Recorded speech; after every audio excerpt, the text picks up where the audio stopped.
Alright guys, स्वागत है आपका इस वीडियो में। तो फाइनली आज हम एक नई एनिमे की शुरुआत करने वाले हैं जिसका नाम है ज़ॉम्ब 100 bucket list of the dead. तो जैसे कि आपको नाम से पता ही चल रहा होगा, ये एक ज़ॉम्बी के ऊपर बेस्ड एनिमे है और इस टाइप के एनिमे में मैं पहली बार कुछ कवर कर रहा हूँ, ठीक है ना। और इसकी कुछ डिमांड्स भी आ रही थी चैनल पे, तो मैंने सोचा चलो ठीक है फिर इसको भी शुरू कर ही देते हैं। और इसका भी एपिसोड वीकली आएगा तो अपने ऊपर ज्यादा लोड भी नहीं पड़ेगा। तो चलिए फिर ये वीडियो शुरू कर लेते हैं और बाकी बातें वीडियो के एंड में कर लेंगे। एपिसोड की शुरुआत में यहाँ पे हमें एक ज़ॉम्बी दुनिया का सीन दिखाया जाता है जहाँ पे एक बंदा भाई अपनी जान बचा के भाग रहा होता है ज़ॉम्बीज से।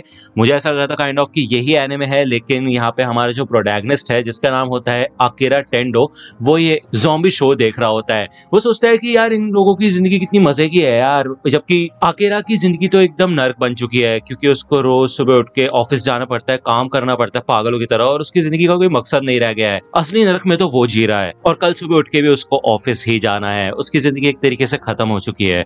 तो यहाँ पे हमें बताया जाता है कि इन सब की शुरुआत हुई थी 3 साल पहले जब अकीरा को प्रोडक्शन डिपार्टमेंट में एक नौकरी मिली थी। इस नौकरी के लिए अकीरा ने जी जान से मेहनत की थी और फाइनली अब उसको ये नौकरी मिल गई थी। इधर वो ऑफिस के वर्कर्स से मिलता है, साथ ही साथ डिपार्टमेंट चीफ कोसुगी से भी मिलता है। जब वो यहाँ पे घूम रहा होता है तो वो गलती से एक फीमेल एम्प्लॉय से टकरा जाता है जिसका नाम होता है साओरी ओटोरी। ये अकाउंटिंग डिपार्टमेंट में होती है और अकीरा माफी मांगता है उससे ठुकने के लिए और उसका सामान वगैरह उसे उठा के देता है और देखता है कि वो कितनी ज्यादा ब्यूटीफुल है। वो उसे देख के काफी ज्यादा इंप्रेस हो जाता है और ओटोरी अकीरा को इस कंपनी के बारे में चीजें बताती है, बिजनेस के इनसाइट्स बताती है और उसको उसके पहले दिन के लिए बेस्ट ऑफ लक बोलती है। अपने पहले दिन की रात को अकीरा एक बार में कंपनी गैदरिंग में शामिल होता है और ये सब के सब लोग अकीरा की कॉलेज डिग्री के बारे में पूछते हैं, उसके एक्सपीरियंस के बारे में पूछते हैं। तो अकीरा बताता है कि मैं रग्बी खेला करता था और ऐसा टाइप। ये लोग जब यहाँ पे बातें कर रहे होते हैं तो अकीरा देखता है ओटोरी को और उसे देख के उसे काफी अच्छा फील होता है। वो कहता है कि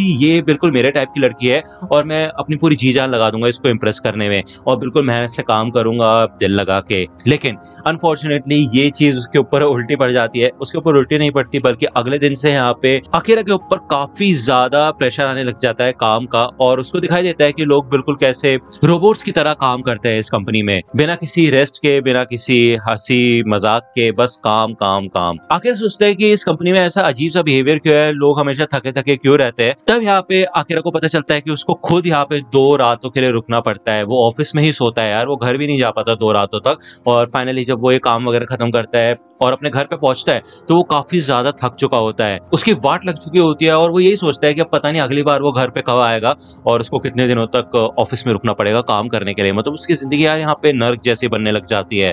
लेकिन इन सब के बावजूद वो यही सोचता है कि उसने खुद ये नौकरी चूज की थी और अब वो अपना 100% देगा इस नौकरी में, उसे काम करना होगा। उसको एम्प्लॉय फ्रेंडली पॉलिसीज के बारे में पता चलता है जैसे कि annual paid vacation, anniversary leave, mental health days. तो ये सब सोच के तो उसको ऐसा लगता है कि हाँ यार वो मतलब लीव वगैरह लेके अपने आप को थोड़ा रेस्ट दे सकता है। लेकिन जब वो इसके बारे में बात करते हैं अपने मैनेजर से तो मैनेजर यही कहता है कि आज तक कभी किसी ने इसका इस्तेमाल नहीं किया। तो यहाँ पर आखिर समझ जाता है कि ये सारी पॉलिसीज सिर्फ दिखाने के लिए है और ऐसा कुछ असलियत में होता नहीं है। अगर कोई एम्प्लॉय इन सबका इस्तेमाल करता भी है तो उसको जॉब से निकाला जा सकता है। और ऐसा 1 साल यहाँ पे बीत जाता है और कोसुगी अकीरा को एक टास्क देता है जो कि उसे 1 हफ्ते के अंदर कंप्लीट करना होता है। क्योंकि टाकाहाशी कुछ समय के लिए अवेलेबल नहीं होता है, इस वजह से ये सारे रिस्पॉन्सिबिलिटी अकीरा के ऊपर आ जाती है। तो यहाँ पे लंच टाइम में भी बिल्कुल पागलों की तरह काम करता रहता है, उसे लंच करने का भी मौका नहीं मिलता। तभी ओटोरी उसके पास आती है और उसको खाना देती है। वो कहती है कि तुम्हें खाना खाने की भी जरूरत है, एनर्जी की जरूरत है, वरना तुम काम कैसे कर पाओगे। मैंने देखा तुम पूरे लंच ब्रेक में काम कर रहे थे, तो चलो कुछ खा लो। तो अकीरा यहाँ पे यही सोचता है कि यार इस पूरे पागलपन की कंपनी के अंदर सिर्फ ओटोरी ही ऐसी है जो कि उसको थोड़ा कंट्रोल में रखती है, जो कि उसको थोड़ा मोटिवेशन देती है काम करने की।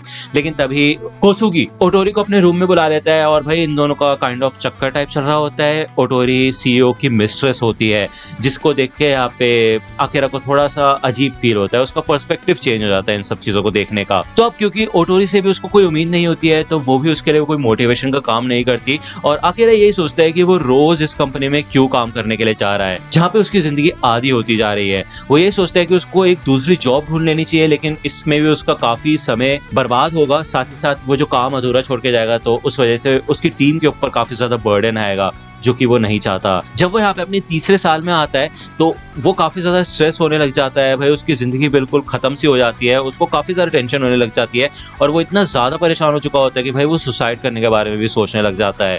वो यहाँ पे जब घर पे आता है तो वो पागलों की तरह बस टीवी देखता रहता है जितना भी उसको टाइम मिलता है, और उसमें बता रहे होते हैं शो में कि वर्क प्लेस में कैसे रहा जाता है, वर्कर की सेफ्टी कैसे होती है और उनका ख्याल कैसे रखा जाता है, लेकिन वो यही सोचता है कि उसकी कंपनी में ऐसा कुछ भी नहीं होता है। यहाँ पे एक और दिन आकिरा सो के उठता है और अपने आप को कोसता है कि वो इस जॉब पे क्यों जा रहा है। वो यही कहता है कि उसको इस जॉब पे जाने का बिल्कुल भी मन नहीं है।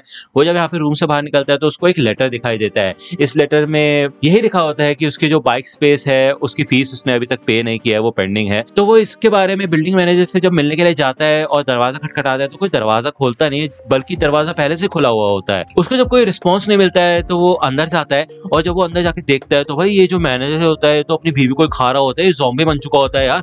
इसे देख के आकिरा को बिल्कुल भी यकीन नहीं होता कि ये चल क्या रहा है भाई। तभी वो देखता है कि ये ज़ॉम्बी है और वो उसके पीछे पड़ जाता है। आकिरा यहाँ से भागना शुरू करता है और यहाँ पे काफी सारे ज़ॉम्बीज, मतलब ऑलमोस्ट ज्यादातर लोग ज़ॉम्बीज बन चुके होते हैं और ये सब के सब भाई आकिरा के पीछे पड़ जाते हैं। यहाँ पे काइंड ऑफ हमें ब्लैक एंड व्हाइट सीन दिखाया जाता है, लेकिन जब धीरे धीरे जब वो आगे भागता रहता है तो उसको रियलाइज होता है कि भाई अब उसको दोबारा से नौकरी जाने की जरूरत नहीं है, वो फ्री हो चुका है इन सब चक्करों से, अब वो अपनी जिंदगी आराम से जी सकता है। तभी उसकी जिंदगी बिल्कुल कलरफुल हो जाती है। और भाई ये सब जब भाग रहे होते हैं ना, होली वाला सीन लग रहा होता है, बिल्कुल ऐसा लग रहा होता है कि होली खेल रहे हैं लोग, क्योंकि भाई खून तो लाल रंग का होता है ना, तो ये रंग बिरंगा ऐसा क्या है मेरे को अभी तक समझ नहीं आया है भाई, तुम ही बताओ।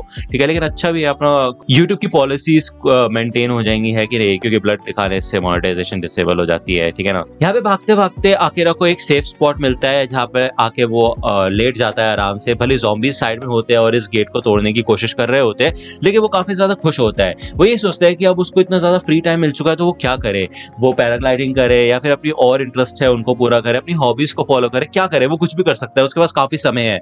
और फिर जब वो ओटोरी के बारे में सोचता है तो वो यही कहता है कि पता नहीं वो बिल्कुल सेफ होगी या फिर नहीं और जिंदा होगी भी या नहीं, लेकिन उसे अपनी फीलिंग्स तो उसको बतानी ही होंगी। अगर वो फीलिंग्स नहीं बताएगा तो इससे अच्छा तो मर जाना ही होगा।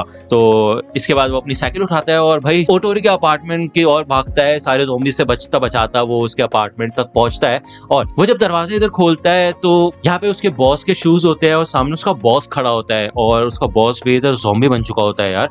और आखिर इस मौके का इस्तेमाल करके अपने बॉस से कहता है कि तुम्हारी ये बेकार से नौकरी करने में मेरे को कोई इंटरेस्ट नहीं है, मैं तंग आ चुका हूँ इन सब चीजों से और अब मैं रिजाइन करता हूँ, मेरे को नहीं फर्क पड़ता तुम्हारी इस जॉब से। और ये ज़ॉम्बी इधर आकिरा के ऊपर अटैक करने के लिए आगे बढ़ता है, लेकिन आकिरा अपने रग्बी स्किल्स का इस्तेमाल करके भाई उसको टैकल करता है और भाई खिड़की से नीचे गिरा देता है, जिससे कि इस ज़ॉम्बी यानी कि कोसोकी की वाट लग चुकी होती है। वो दूसरी बार देखता है कि इधर ओटोरी खड़ी होती है, लेकिन वो भी इधर ज़ॉम्बी बन चुकी होती है। लेकिन फिर भी यहाँ पे आकिरा अपनी दिल की फीलिंग्स उसको बताता है कि वो उससे कितना ज्यादा प्यार करता है। लेकिन ओटोरी अब यहाँ पे ज़ॉम्बी बन चुकी होती है तो वो आगे बढ़ के आकिरा के ऊपर अटैक करती है, लेकिन आकिरा उससे बच बचा के भागता है और फाइनली उससे अलविदा कह देता है। रात में यहाँ पे वो छुप छुपा के एक स्टोर के अंदर जाता है और वो ये सोचता है कि वो अपनी लाइफ को एक नई डायरेक्शन देगा, अपनी लाइफ को पूरी तरह से चेंज करेगा। तो वो इस स्टोर में से एक पेन और नोटबुक लेता है और अपनी एक बकेट लिस्ट बनाता है, ठीक है ना, जिसमें वो अपने 100 गोल्स लिखता है जो कि उसको पूरे करने हैं। तो फाइनली ये एपिसोड यहीं पे खत्म होता है और नेक्स्ट एपिसोड या नेक्स्ट वीक तक आ जाएगा। मैं आपको डेट कंफर्म कर दूंगा एक बार, ठीक है। तो आप मुझे कमेंट सेक्शन में बताना कि आपको ये एनिमे कैसी लग रही है, फर्स्ट एपिसोड आपको कैसा लगा और आपको क्या लगता है कि आगे क्या क्या हो सकता है, स्टोरी कैसे जा सकती है, और आप चाहते हैं कि मैं आगे के एपिसोड्स कवर करूं तो आप जरूर मेरे को कमेंट सेक्शन में बता सकते हो। लाइक करो ज्यादा से ज्यादा, जिससे कि मेरे को पता चले कि यार कितने ज्यादा लोग पसंद कर रहे हैं इस एनिमे को, ठीक है ना। बाकी मिलता हूं आपसे अगले वीडियो में, तब तक के लिए गुड बाय। तो दोस्तों आज की वीडियो के लिए सिर्फ इतना ही। आई होप कि आपको ये वीडियो पसंद आई होगी। अगर आपको ये वीडियो पसंद आई हो तो प्लीज लाइक कीजिए, अपने दोस्तों के साथ शेयर कीजिए और मेरे चैनल को सब्सक्राइब करना मत भूलेगा। और अगर आप मुझे कांटेक्ट करना चाहते हैं तो आप मुझे इंस्टाग्राम पे कांटेक्ट कर सकते हैं, मेरे पेज की लिंक आपको डिस्क्रिप्शन में मिल जाएगी। मिलता हूं आपसे अगले वीडियो में, तब तक के लिए गुड बाय।